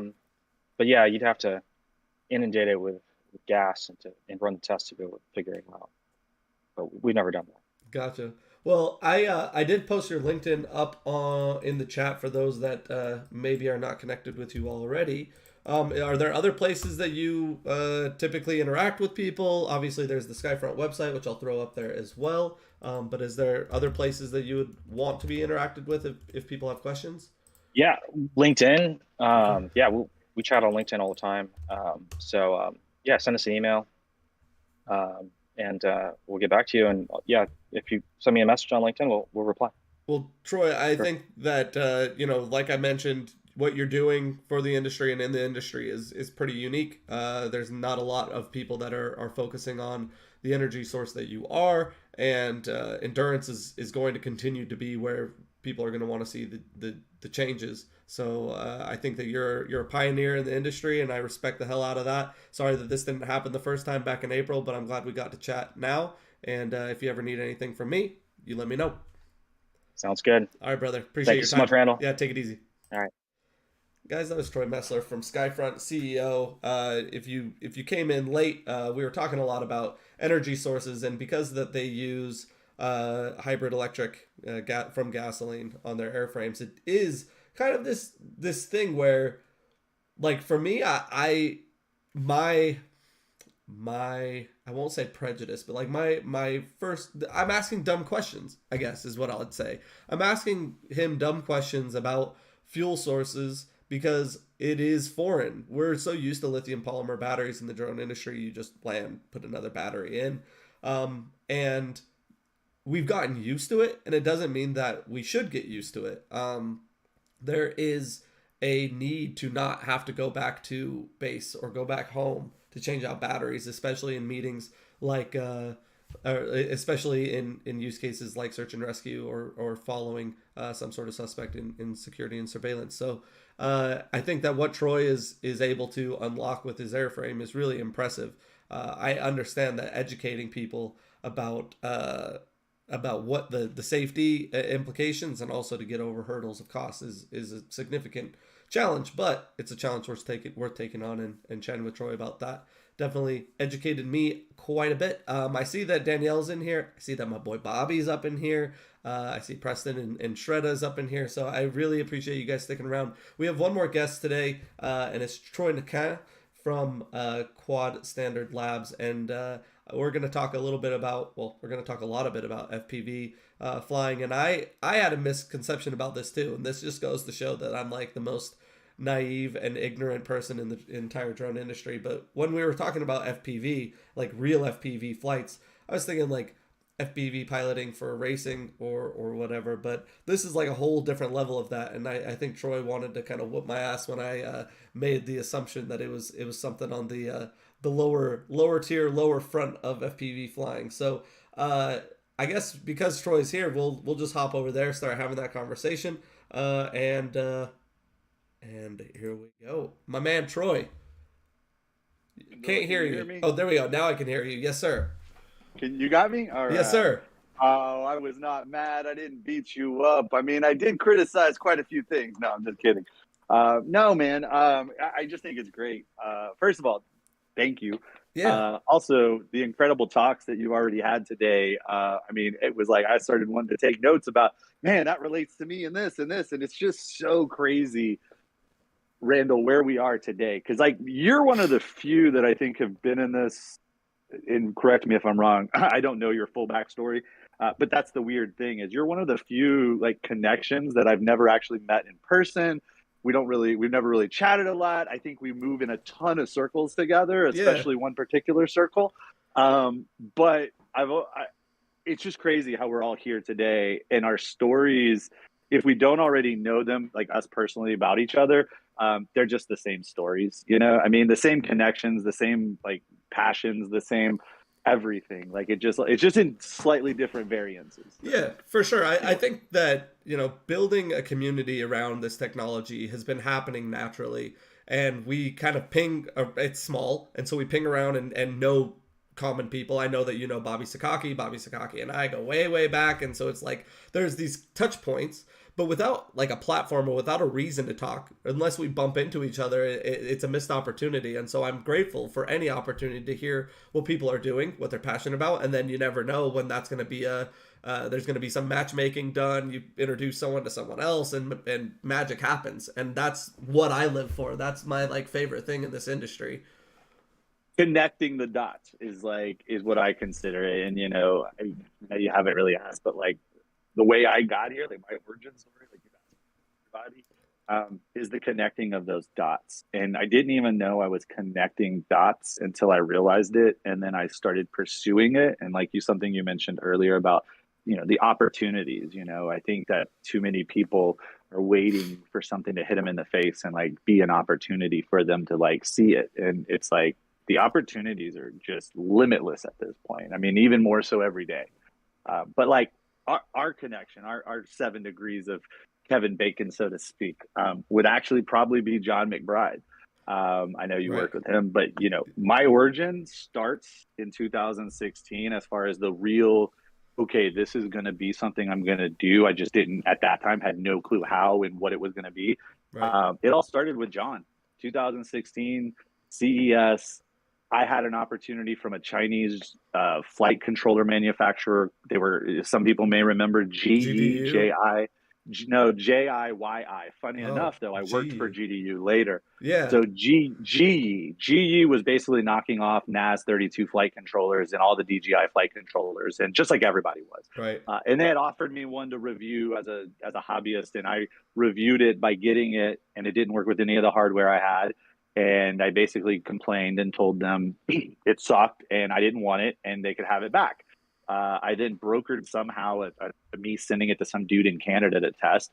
And then they offered me a job like 3 months later, randomly. And I'm like, I'm a chef. I'm like doing my own career. I'm working 80 hours a week, but like knowing I wanted to do this. And I'm like, this is a troll. This is a fake job. This is a scam. Like, what is this Chinese company saying? So I was just real with them. I said, I have a job. I work 60 hours a week. If you want to offer me something, give me specifics. Is this a contract? What's the dollar amount? What do you want? And we can talk. Otherwise, I don't want anything to do with it. I mean, I was just me about it, right? And they said, well, we really do want to hire you as basically our salesperson for the US. I'm like, yeah, I haven't even flown the gear. Again, I've given the gear up. I said, I don't want it. Right. But we want you, could we talk to you at CES? And I'm like, I'm not going to CES. I work. Well, would you work for us at CES? I'm like, $250 a day plus travel and sure. Okay. I'm like, okay. Yeah. Like a couple of weeks later, I mean, it took a little while navigating, getting the money, but I literally told them I wasn't buying plane tickets until I had the cash. They gave me the cash, and I went to CES 2016 with this no clue what was going to happen. But I was a 3DR solo dude that had one of the first 30 in the nation. So I was the guy that was the first one to pretty much discover the GPS flaw that they had to fix early on. I had to go to 3DR and meet Colin and get a brand new unit so Philip could like have mine sent to Berkeley. Like I had already had like this little insight because I had been doing the 3DR solo work and it had gotten me like some status in the YouTube community. My channel had just blown up from 400 users to 4,000. And I was just like, I don't know what I'm going to do, but I'm going to go to CES. I'm going to make video content and I'm going to just figure it out. And I got put next to, actually funny, you talked to this other guy, the guys you did before, Troy from the hybrid technology. My booth was catty corner to what was Pro Drone at the time, next to Tiger, what was it? Tiger RC or whatever. RC. John was Taiwan. working for at the time. Yeah. And then Jin Smart. So Jin Smart was at the Walkera booth right across from me. And Jin Smart was the first hybrid drone I ever saw. And I spent the whole week just like talking to these folks and like walking around and meeting people. And this was at the start of these social networks coming together in 2016 of kind of being the place for drone people, right? And so I just kind of hung out for the week, and I was recognized by a lot of people because of the 3DR solo content. And I had an entrepreneur start walking by the booth one day. I had no idea he was an entrepreneur, but just some dude walking up at late on like a Wednesday. And I had been spieling my spiel all day, and I was just over it. And I was like, ugh, one more. Okay, fine, Troy, do it. So I did my little, I had basically a handheld cell phone gimbal. I'm like, oh, you tired of that bouncy cell phone footage? Like, check this out. And these were new at the time. This was like, everybody was on this stuff. So he stopped and he looked and he's like, hey, I know you. And I was like, okay. And he's like, you're on YouTube. But he's like, I have more footage of Necker Island than 3DR does themselves. And I'm like, I don't even understand what the reference was, right? Like, I'm like, okay, bro, what the fuck's Necker Island? Right. Little did I realize, he then pulls out his phone and he shows me this video of him standing next to Richard Branson on the balcony at the island. And there's like 20 people around and they're all wearing this t-shirt that says 500 below. And then the drone pulls back and it flies around the island. And he's like, yeah, dude, I'm part of this blah, blah, blah. I go every couple times a year. And then my company, and I'm like, dude, this is crazy. And so long story short, we talked for a little while and he's like, I'd love to spend some more time with you. Like, what are you doing tonight? So I invited him to the multi-GP race that the guys, Harris and Gale, were putting on, the XDC, the second one, XDC. They came and hung out, and then they invited me out for the night, like to go party. And this is funny. I said no. Like, I had a job to do the next morning, really early in the morning. And I was like, I can't go. I'm sorry. I'm obligated to do the work that they're paying me to. I'd love to go party, but it's too late, man. Like, it was like 12 o'clock. They wanted me to meet them at like 1 o'clock in the morning. And I'm like, I got to be somewhere at 6. Right. So I said no. And, he texted back and said, I guess you'll have to meet my board members another time. And I'm like, oh my gosh, like, what did I just do? Why did I not go? It's going to be the craziest night of my life. And I went and I did my job and I left. And, I texted him one time when we were leaving and he texted back, said, have a safe trip. We'll talk soon. And I'm like, okay, whatever. So like, I go home and I tell my wife, like, there's something going on in this space. I want to stop working 60, 80 hours a week in the restaurant and figure out how to transition to this. And if I can before the end of the year, great. If not, I'm going and dedicating myself to being, a consultant, something other than a chef and running a day-to-day restaurant business, because that I can do and I was doing really well, but I didn't want to do it anymore. And so I wanted to consult at the very least. Like, that was always the goal in the restaurant industry, was to like teach people how to run good restaurants and good food and like what the problems were and spotting them and stuff. So she's like, okay, like whatever.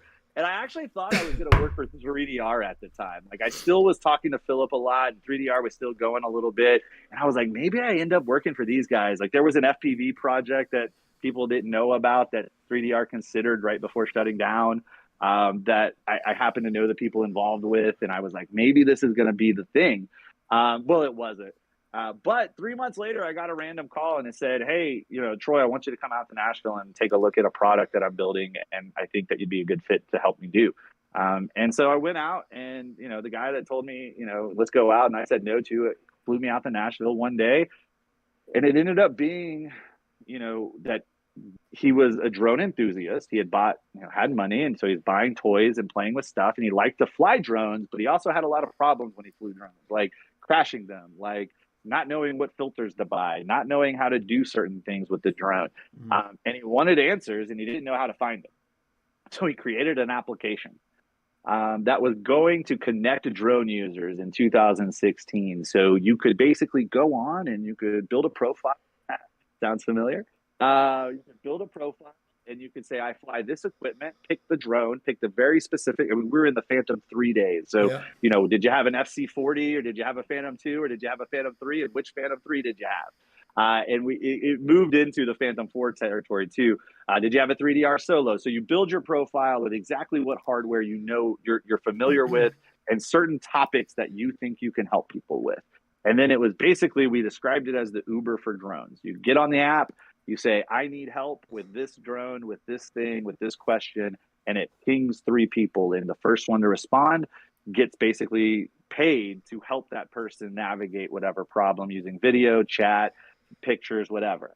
And it was brilliant at the time, but it was also way ahead of the game. And I kind of was like everyone, I'm very upfront with like, man, this may be, this is going to be a big hill, but if we can get it to work, there was traction there. There was something that was going to work, but it had to all really work. And the problem ended up being that the software development at the time, before I was even brought in to just help run it, that software development at the time, can you hear me? Yeah, I can hear you fine. Okay. Started having a lot of changes. So anybody in mobile development knows in around 2016, the shift to a lot of different ways of handling video and text and picture messaging, and having a hybrid app instead of native apps on each phone for Android and Apple made it very difficult to continue to develop and continue to try to spin out the features we wanted, because they kept changing and breaking other things. So at any rate, it came to a point to where it became a little bit of a money pit, and was like, hey, let's slow down, let's pivot to something else. So I had to move on and go do something else, which is where I went to work for GDU. And they happened to be hiring in town to hire a body to be their support person and help develop and launch new product into the market and understand the US market. So I wowed them by telling them that their product was horrible. They took too long to put it out, and they need to not chase DJI. When they asked me, how do they compete with DJI? And I said, you don't. You find your own niche and you make something they didn't, and you do it really well. And if the customers buy it, then you succeed, and then they're going to copy you, right? So at any rate, they hired me. I told them all the wrong things, and they said, hey, can we pay you? So they hired me, and I worked for them for a good year and a half. Learned a ton, like what you talked about earlier, working for a company that's from China. Whether they have an office in the US or not, the people in the office are usually nationals from China, and most of the Americans, if anybody, that I was the only, there was 2 of us really that worked for the company that were Americans, 1 PR guy and me. So yeah, hey Troy, tell us all the things we need to know, and you tell them, and they go, cool, that's great. And then 2 weeks later, they launch the product as is, right? Yeah, 100%. It quickly became a situation after about a year where I'm like, I'm seeing the industry take off. Like, I'm seeing all of the segments now in 2017-ish, 18 start blowing up into their own little things, right? Bobby Watts is doing his thing, and Inspired Flight, and again, I'm inside that side of it, but FPV at that point was my hobby. I wasn't working on it, and I was actually pitching it to GDU at times. I'm like, you should make a headset. You should make a drone compatible with a headset. It doesn't have to be an FPV drone. Like, you should do these things because it's immersive situations with drones are going to be a thing. And I gave them 3 ways that even today nobody's done that you could benefit and make money off of just drones with an immersive experience. I don't even want to say, but just randomly around the world. There's a couple of different ways there, very easily. So at any rate, I worked for them, and I quickly saw that like it was passing me. Like, I was basically back in the restaurant industry where it was like I loved it, I enjoyed it, but this one, it was the opposite. I wasn't working enough, so I was doing really no work. So I'm not developing anything new and helping anybody and doing anything of benefit. And then the rest of the industry is, and I'm like, that's not where I want to be. So I got a random call from, a company that, was a friend of mine, had his own FPV company. And he said, look, this guy came to me and he asked us to do something. I did it, but now they want to take it steps further, and I don't even know where to begin. And it's too much work. And they've paid me money that they've already, we've already spent, and they've already, we've done the work for. I don't know what to do. So I'm like, okay, let's talk. So I went out and I talked to them, and, basically they had a client that wanted to build an FPV drone brand. And they wanted to And they had already locked up some big name people to align their products with, which were DR1. It was a racing series at the time. And they wanted to take 3 concept drones and mass produce them in the United States, basically in Texas. And so how do you do that? And so I sat down at my desk for 2 days at GDU, and I built a proposal for how I would break that business down based on my experience running restaurants and how you manage recipes, which is like a BOM, and you manage people and their expectations and timelines and all those things. And how do you make things repetitively the same and quality and all that, right? So I just sat down and I did the numbers, and I'm like, if this was my business, I would break it down into 3 segments of development, production, and management, and fulfillment being part of the management side. And if that's what they want, here's the numbers, and let's make it happen. And we did. He pitched it to them. They said, let's do it. And he had to hire me because he didn't know how to run what I had proposed. Right. I mean, he could have, but so at that point I got hired to, fly Rhinoceros, and I left GDU. And I went and I established an assembly line that we built in his shop, and did all the sourcing and negotiated all the sourcing and did all the recipes, so to speak, by building these build guides and testing and tuning and all the testing and all the packaging and all the different things that we had to do, all the checklists, we developed together. And we started building drones, and we built about 50 a week for a good about 25 weeks or so, about 6-8 months. And we were reaching the end of the fulfillment of the order, or the first order. Some things, again, much like the software stuff that I didn't have a hand in, just decisions that were made were probably not the best. And we ran with those decisions based on the client's choice. And, the product it didn't end up selling as well as the client wanted. And then some other things started popping up with production that we had varying ideas on what the problems were and how to resolve them and who needed to resolve them and that.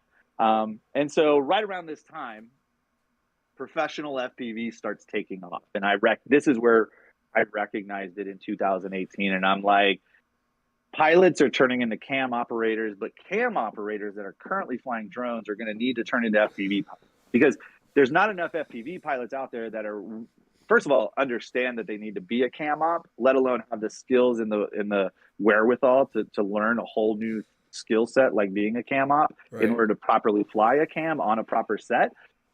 So around that time, I'm seeing that professional tools are a thing and need to be a thing, but nobody's selling and aiming things at, I'm not looking at you hobbyists. I'm not trying to be the cheapest on the sites. We're going to build these things, sell them for these prices, and make sure that the professionals using them have access and after sales support to use the tools. And I kind of pitched it to my boss at the time. I said, look, this is what I want to do. He bought in enough to send me to CES in 2019. And we did that. And I got laughed at most folks that I went around and said, we want to carry cinema cameras without a gimbal on a drone. And we want to fly it in an immersive way that's impossible to do with anything else. Mm-hmm. And companies were like, it'll never get done. It'll never be done. And that was January 2019. And within 2 months, I had left Rhinoceros because things just weren't working out. We had started to launch the first professional drone for RTF, which was, I made a deal with Andy Shin at Shin Drones, and we were the exclusive ready-to-fly bind and fly provider for squirt builds, for the little Cinewhoop that everybody started with back then. And Andy only allowed us to make bind and flies and ready-to-flies. And so we had started that production, and then kind of things fell out, and I decided to leave the company. And at that point, I didn't know what I was going to do. Like, I might go back to chef work. I don't even know. But luckily, a lot of people that I spoke to within the space industry and just around me just kept saying, Troy, you can just start your own, do your own thing, because what you've done for everybody else, you can do for more people, and you can do it under your own kind of thing and make it what you want, and you can be happy with it. Dude, okay. So I started the company in April of 2019. April 4th, I filed the paperwork, and then I was at AUVSI, I think about 2 weeks later, in Chicago. And I flew in for the day. Monica England, another one of those random connections in the space, gave me a ticket to get in for free with her company. And I literally got in at 6:30 a.m., was at the show when it opened, and I left about 4:30 to catch a flight home, and I was on a late flight home. And started the company, and it was Quad Standard Labs. I was going to leverage all of my network and everything I did to either help manage production of other people's products or development of their products in this kind of space of anything, like anything drone related. Or we were also going to start building professional FPV tools. I wasn't able to build the tools that we were going to build at Flydo because I negotiated an exclusive deal, but I was able to start building other tools and quietly do some things in the background that eventually the deal with Flyno had, and then Flynoceros going out of business, allowed me to not worry about any, non-compete agreements or anything previous. Lost sound. Went there and I'm back. Sorry. Yeah. I went there and I told people, this is my brand. I can do consulting. I can do lots of different things. And we started the company by coming back and getting a few calls from AUVSI, where we started helping develop hardware. We started helping develop people's software. And then FPV was just the background noise all the way up until COVID. Right. And COVID killed everything that wasn't FPV. And everything that was FPV took off because everybody was sitting at home, and they were production teams, and they were, cam operators, and they were producers and directors, and even writers, and people that are storyboarding stuff and going, what's this stuff we keep hearing about? I have all the time in the world because we're all sitting at home, nothing to do. How do I make myself better for my own industry and my own product when I go back to work? And that's when the floodgates open. We just literally haven't stopped since people got home and had the time to realize there were companies out there building professional tools that would help them figure out how to use them. And really all the side projects went away for about a year and a half. And we just started developing and selling anything. So anything somebody uses that they prove is usable in a professional way that's FPV related, we tried to do it. We try to build it. We try to work with that partner, that company, say, hey, can we buy your frames? Can we build them? Can we use your products? Whatever it is that's coming out and evolving, we're just trying to help support and give access to the professionals that are the ones that are able to pay the extra dollars to make it actually worth it for all of us to continue to develop, rather than just try to sell stuff for the bottom dollar, like in the hobby side of stuff. So the brand's doing really well. We're doing really great. And we've now actually brought on other companies back to the beginning that are now not FPV related, that are wanting autonomous drones, intrinsically safe drones to do this. I got a message today that somebody wants to do interior fly-throughs, autonomously. They want to know how they can do that, Right. So these are the calls we get to have on a daily basis. And a lot of them, like Troy said from Skyfront, I'd say 90% of them, we're able to give them some sort of proof of concept idea and a cost to it.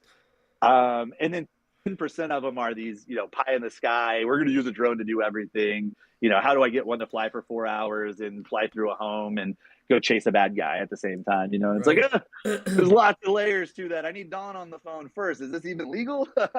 Right. So I'll shut up. That's my story. No, it's a good story, and I appreciate you sharing the depths of it, because I think that what happens is when someone says, like, here's the companies I worked, there's no story in that. You can kind of see like a linear path of some sort, but it makes sense how you got to this place where you're doing something that for my world is quite unique. I don't really bump into FPV a ton, but as you're talking about professionals, you kind of, at first I was like, professionals meaning camera operators, meaning cinematography folks, but you're talking about professionals that are using this immersive drone experience in the industrial space as well. Well, so yes, we've done some work with clients that want to use FPV in those ways. Typically, so when I say professionals, for me, professional just means you're making money with your tools. Yeah. And you're invested in that as not just making money with it. So not just dude that goes and flies like their Phantom to capture footage on an app, that they're not doing anything other than just basically putting the drone up and framing something, right? They're pushing a button. I mean, I'm not saying they're not doing anything, but it's not genuinely a full skill. Like, is there a workflow skill to that? Possibly, but you get where I'm going with this. Now, Yeah. the person that is, however, using a Mavic, and they're going and they're doing real estate photography, and they're also are videography outside and drone work, and they're also doing the groundwork, and they're also doing the virtual staging, and they're also doing all these other things, right? Like, those are the professional. That's a professional that's using and leveraging all they can to continue to build themselves and their product, which is usually, in that situation, it's a freelance type of product, right? Like, it's a Ken Dono, it's a Right. I mean, I got plenty of them. Nick Lang, like, these guys are building their name and their freelance name, and then they're also getting contracted and hired on to do other projects once they show, again, like, these are those professionals that when they have time, they're constantly perfecting their skills. So our clients go from anywhere from freelance, like real estate, or even just, local business, marketing type person that Yeah. wants something new and fresh, that they're using drones, or they want to use drones. Most of them have drone experience, which is, that's where 60% of the companies in my situation, when they hear a person say, I want to fly FPV and I've got so much drone experience, I've been flying DJIs for 10 years. Most of them laugh and go, ugh, I'm gonna hear, buddy, get this. I have a conversation with that person where the first thing I tell them is, that's great that you fly it, and knowing the relationship of a drone flying in the air and stick movement to a degree is okay. It's not a prerequisite though, and it's not going to get you anywhere with FPV very fast. What it is going to do is give you some confidence in the fact that you have equipment in the air flying, which is a big part of FPV. Confidence is probably the biggest thing. So you got to have confidence in yourself, confidence in the gear, and confidence in the situation that you're going to succeed at what you're trying to do, right? And the situation is about being on the ground and researching and making sure where you're flying is a safe place to fly. The equipment is where we come in. We can provide you a drone build and all the equipment and gear that you need to use that drone. What we can't do is hold your hand in how to learn how to fly it. But we can give you some tips and we can give you some advice. And that advice is, forget everything DJI to a degree. Go get a simulator radio, and first just try to keep a simulator drone in the air. Don't worry about how fancy it looks, how smooth it is, how great it looks. Just try to keep it flying around, in a big open space. If you can do that, that's all I need you to simulate. Because the next thing is 2 or 3 weeks later, we're going to get you the drone. You're going to take the drone, you're going to go put it out in an open field in front of you, nose out, so left is left, right is right, forward is forward, back is back, and you're just going to try to keep it off the ground, not high. You're not going to, oh my gosh, going higher isn't easier. Going higher means a harder fall, and it's still going to break, if not more. So just trying to hover it and just literally teaching yourself. The part that people don't get is FPV is not hard once you train your brain, your hands, and your eyes all working together to see the drone line of sight just moving. Just seeing it move a little bit with what you're doing teaches your brain. Just like throwing a ball, they tell you to watch the ball. It's not because you can change the ball's movement by watching it. It's because when you throw the ball and you watch the ball and the movement that it makes, it teaches your brain to adjust its movements in throwing the ball again to either replicate or change the pattern, right? So it's the same thing, line of sight with a drone. You're not doing it to be the best, awesome line of sight pilot. You're just teaching your brain. You don't even have to be comfortable with it. I was never comfortable with line of sight, even to this day, where I do every drone line of sight for at least a few seconds before we go put goggles on it, right? So once you've learned that, it's just about going and getting the bumps and the bruises. Put the goggles on and go try it. And just, again, stay within a linear height. Just try not to go super high. Be in an open space. Fly the same place every day, as often as possible, as many times as possible, standing in the same place, facing the same direction, flying the same routes, and eventually your confidence just clicks one day. And it just all kind of comes together. And you're like, man, I can go do this anywhere. And then you can. Or you're just not that type of person that's ever going to be able to learn to fly FPV, which does happen. Yeah. I've had probably 3 out of 300 that have come back later and been like, Troy, it's just not for me. I want to sell the gear. So, yeah. I was going to ask, for Quad Standard Labs, do you do pilot work yourselves? Like, do you Nope. go out? So Not me. you're enablers. Yeah, we don't. You enable these pilots by giving them the hardware that they need and some semblance of training ish. But that's not. Yeah, we point them in the direction of you need to go learn these things. If you've got questions, we'll definitely answer your questions. Hey, Troy, do I need a crossfire radio? We'll have that discussion. Right. And I'll give you my advice for you. I'll give you my thoughts. And I'll even give you what my recommendation for that individual is. But it's also, if you want it, tell me and we'll fix it. And we'll get it implemented into your drone, right?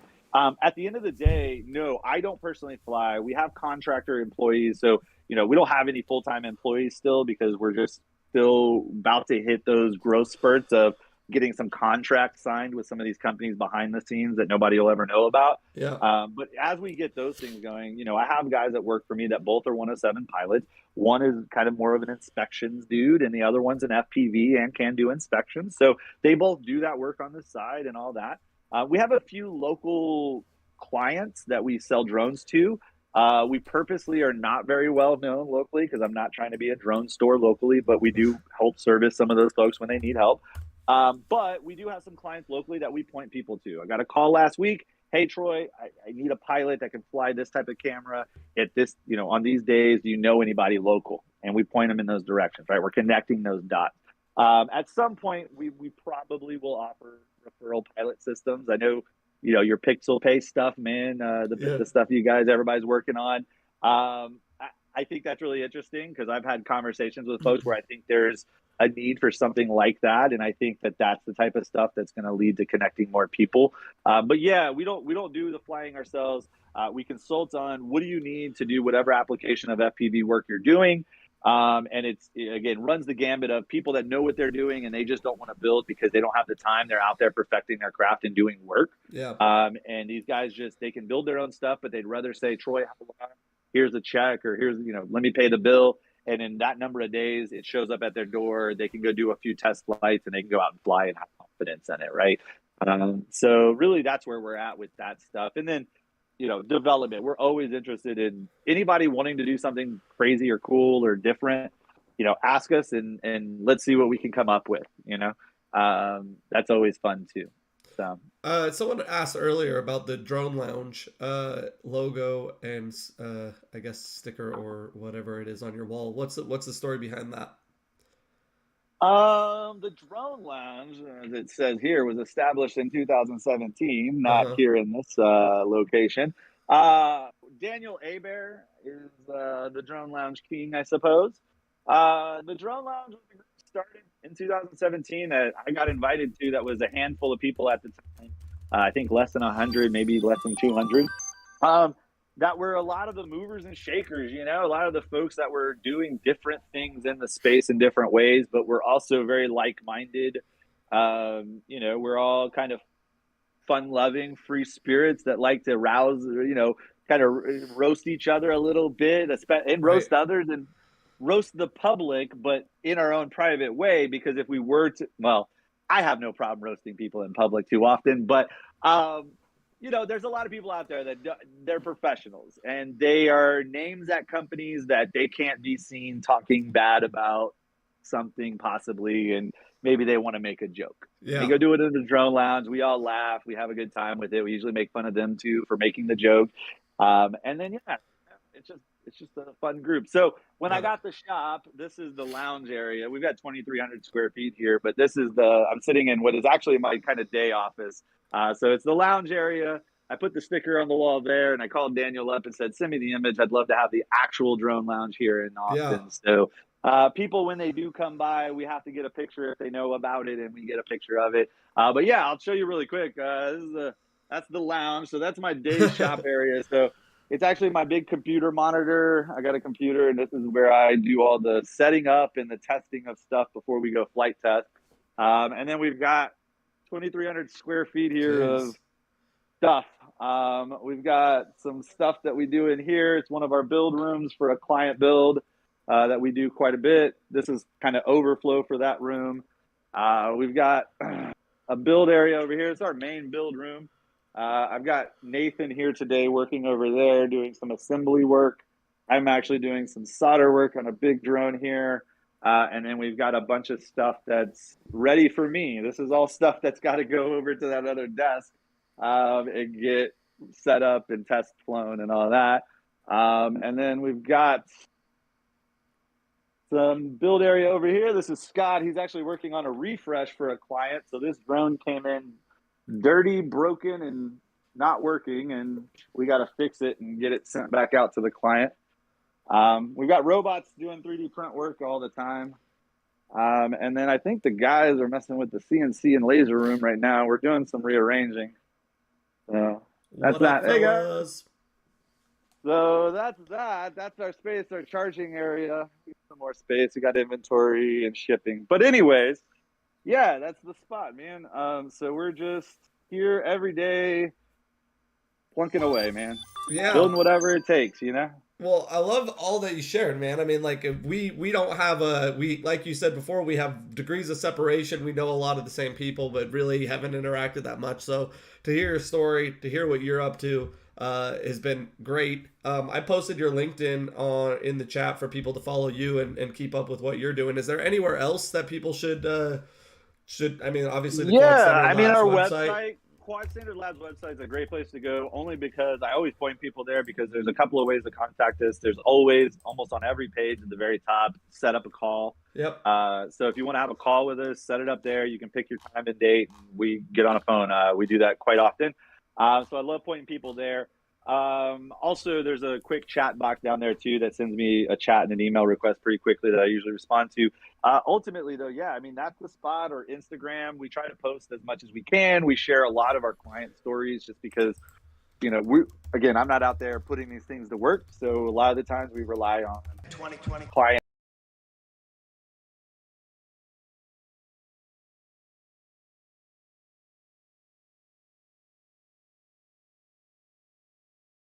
draft is Johnny Davis.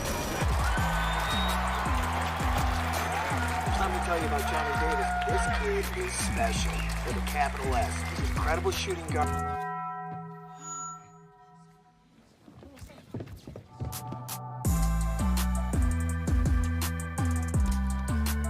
The toasted cheddar chalupa is back, only at Taco Bell. Before we hop off? You know, just find something that you think you can do if you want to do it, and do it. I mean, it's an amazing time to be part of anything right now, and there's lots of things that need more parts to it, right? Like that's the part that I don't know. I know that sounds so enigmatic while also being like, you know, it's just go do something, yo. If this is what you want to do, you want to be involved in anything, just get out and go do it. Yeah. I mean, it's not going to hit you in the face, but something around, look for those opportunities and, you know, talk to people. I mean, that's what got me where I am, is learning what everybody else wanted to know, talking about what I was doing, and just finding the alignment in those dots. For sure. So yeah, that's about it. Well, going from culinary to quads, it seems like a huge jump, a huge leap of faith, and we're glad that you did it because the industry is better for it. So I appreciate you taking the time to chat with me, my man, and I'm sure we'll chat again soon. Awesome. You have a great day. Yeah, take it easy. Bye. See you, Troy. Guys, that was Troy Nakan from Quad Standard Labs. Great chat. Great guy. Definitely has a personality that shines through the computer screen. So I really appreciate him spending some time with us. For me, I have been sick. I have been subtly trying to keep my nose from running out of my face. So I am going to sign off. I really, really appreciate you guys being here. Please be here next week. I'll put together another lineup of fantastic guests that we'll be talking to. But until then, take it easy, stay safe, and reach out anytime if there's anything I could do for you. Take care, guys.